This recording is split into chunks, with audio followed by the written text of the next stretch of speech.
I tried SafeX mobile wallet app for 7 days. Here's the shocking truth. When I downloaded the SafeX mobile wallet app, I honestly didn't expect much. It's not as well known as other crypto wallets, and I thought it would just be another simple storage app. But after 7 days of testing, the shocking truth is that SafeX might be one of the most secure and underrated privacy-focused wallets I've ever used. On day 1, setup was surprisingly smooth.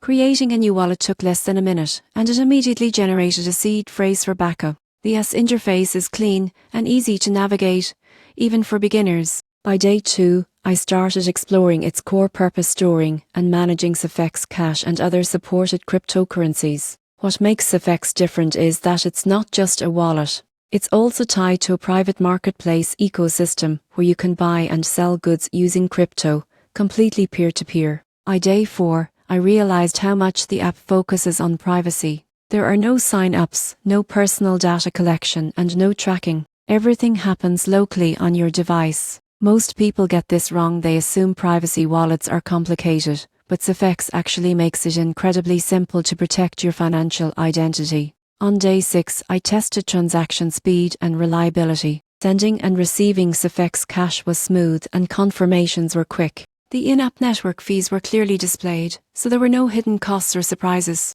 By day 7, I understood the shocking truth. SafeX isn't trying to compete with mainstream wallets like MetaMask or Coinbase. Instead, it's building something completely different, a private, decentralized economy that respects user freedom and control. If you value privacy, self-custody, and financial independence, SafeX mobile wallet deserves your attention. It's fast, secure, and refreshingly honest about what it offers. The real shock is that more people aren't using it yet.